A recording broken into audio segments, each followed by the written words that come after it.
Well, so Falcons I've always wanted one. It's the first car I ever heard with open headers. Back in like '64, my dad used to take me to the dealer that he ran on Saturdays with him, and I was in there. That dealer had a Falcon that was their like own race car that they raced at Detroit Dragway, and they fired that thing up with open headers, and man, I was hooked. So I've always wanted one. About a year and a half ago or so, I bought one, friend of a friend, and a really nice car. And it was just sitting in my barn. So when we did the hydrogen truck and launched that, thousands of people been reaching out to me and wanting hydrogen, and lots of municipalities and bus companies, all of that stuff. Overwhelming number of them were Ford people. And so that kind of set that maybe I should build a Ford next. And the opportunity came up to do this new Ford Coyote engine because it has direct and port injection. So we were able to advance the technology, so it all just lined up, drug it out of the barn, and the rest is kind of history.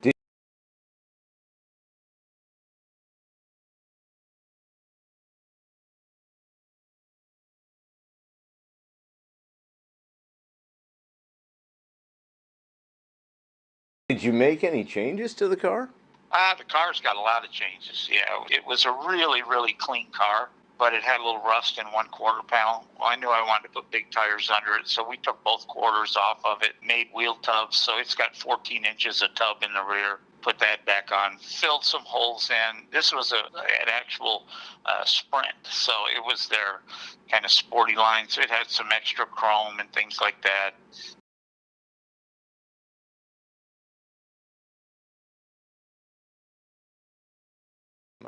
Yeah, we raced that in the Ultimate Streetcar Invitational. So it was the first ever internal combustion engine running on hydrogen to compete in a race series in North America.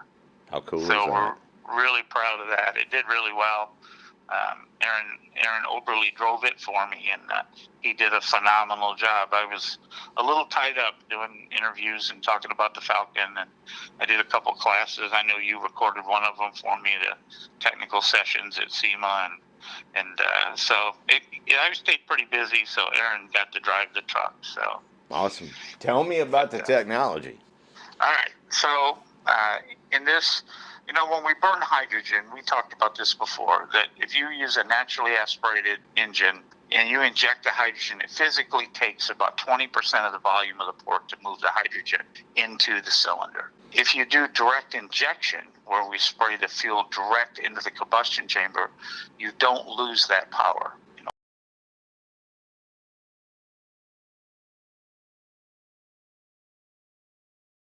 Late model GMs are direct injected, Coyotes are direct injected, a number of vehicles, number of engines today are. So we wanted to move into that technology, but we had an opportunity to take it one step further. So in addition to injecting the hydrogen right into the cylinder, the Coyote has a port injector that they use to add some additional fuel in high RPM applications and wide open throttle type situations. We converted that to water. Now we spray a finite mist of water, but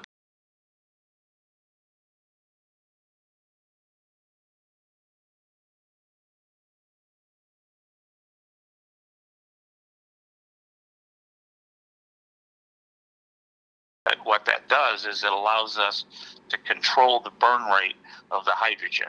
So it's just another step in control.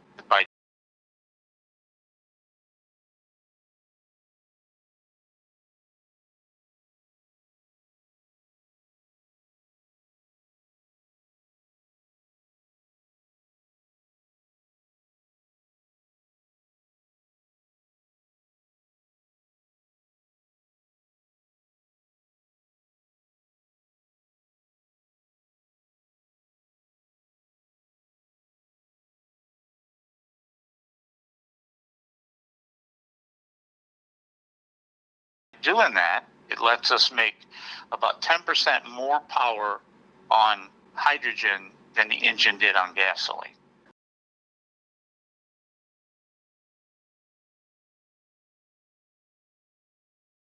Direct injected engine, if it's properly calibrated on gasoline, the gasoline will never touch the piston before it ignites.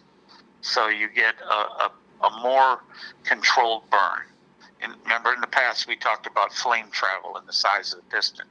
Direct injected engines typically have like a cup in the top of the piston, and as you spray the fuel into that cup, it burns in that cup instead of all the way across the piston, and that lets them reduce emissions. In our case, because we're using hydrogen, we have the ability and the fuel to burn at 3 times the rate.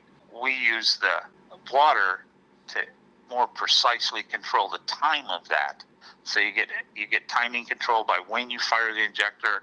Now we get burn rate control by basically adding a little water and slowing down the burn of that hydrogen. As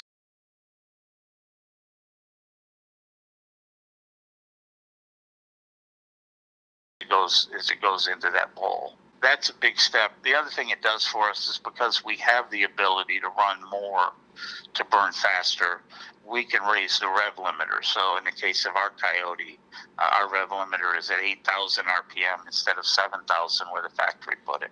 Boy, you like moving that RPMs up, don't you?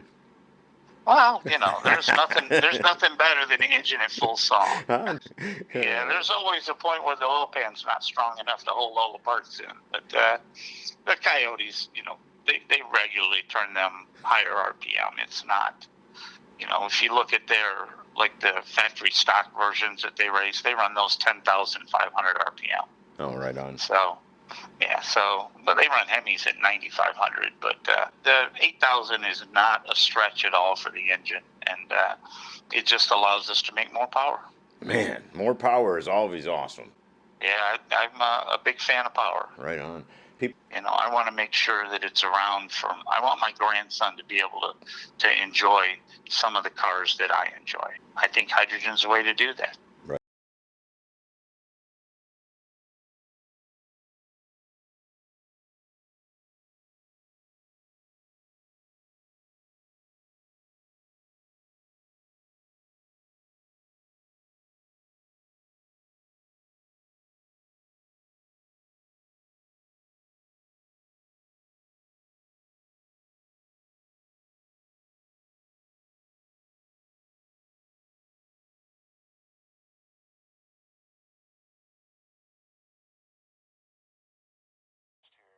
Got me very excited is that we may not have to produce all of this gas to make it work.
And that's exciting to me. I've discovered something that it keeps me awake at night, because all of a sudden I realize that we don't have to make all this gas in order to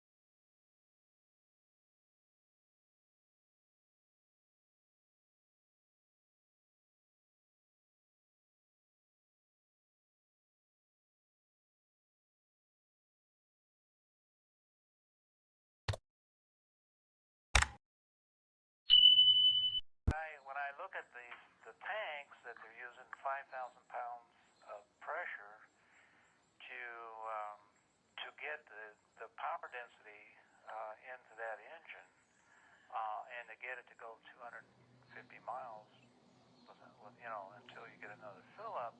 I look at that and I ran across something that really excited me, is the fact that, wait a minute, we don't have to make all that gas in order to make it work. And that's what I'm working on right now. If that happens, it changes the whole equation. Absolutely whole equation. Yeah, it sure does. And you know what's amazing to me about it is that the same liquid that the fuel is being made from is the very thing that can make that fuel go farther in an engine and actually work in an engine, but in a different form.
Yeah, exactly. That's just, let me give you it's almost miraculous.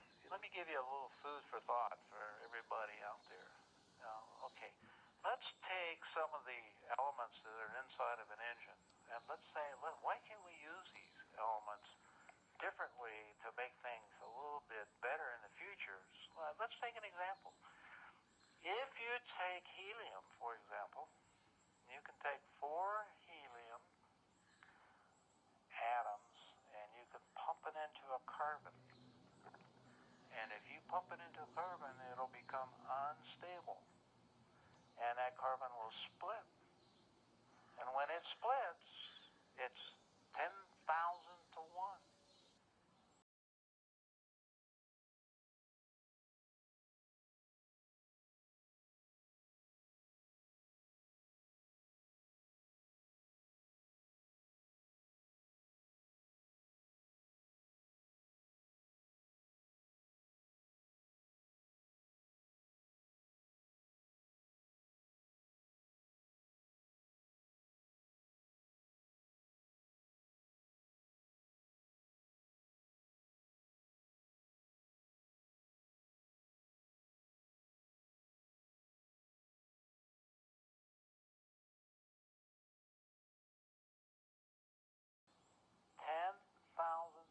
Now let's talk about the next step in this whole process, and let's talk about that.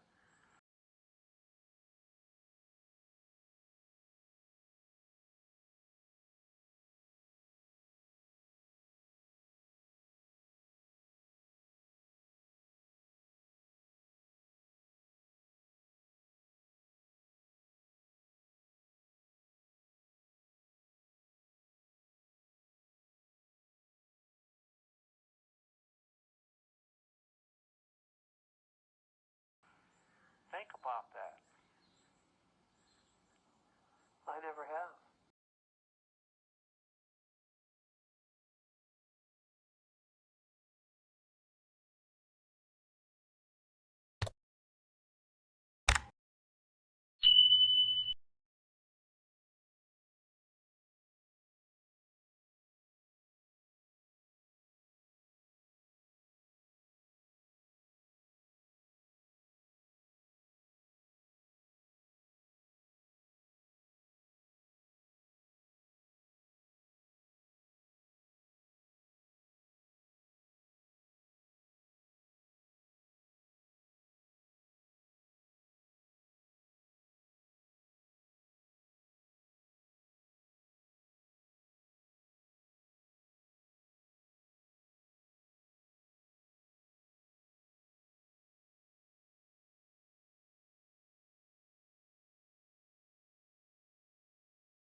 saying that could be used as a fuel?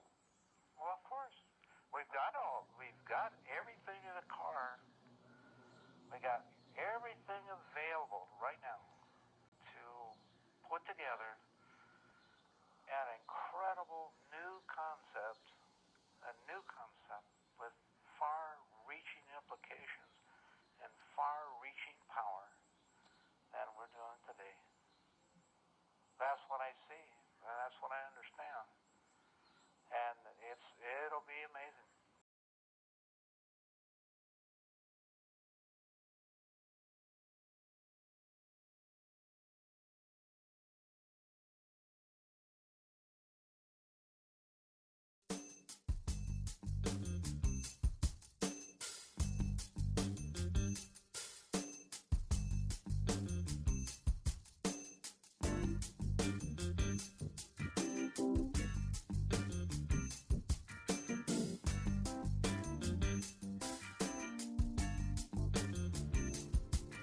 Merch updates are ready.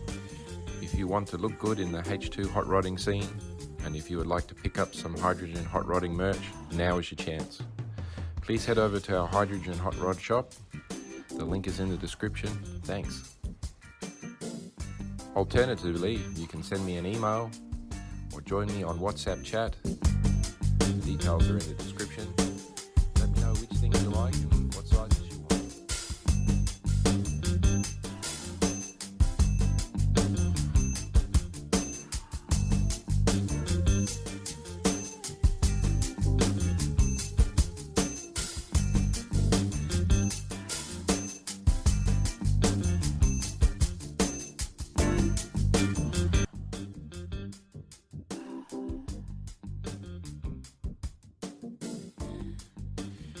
Network of home builders is growing very fast. Whether it's a roadster, supercar, or a yacht build, or maybe even an industrial power gas energy project. I'm here to assist and guide you. Please head over to the Consult with Dan link in the description and book a discussion for 10 to 30 minutes, and I will save you decades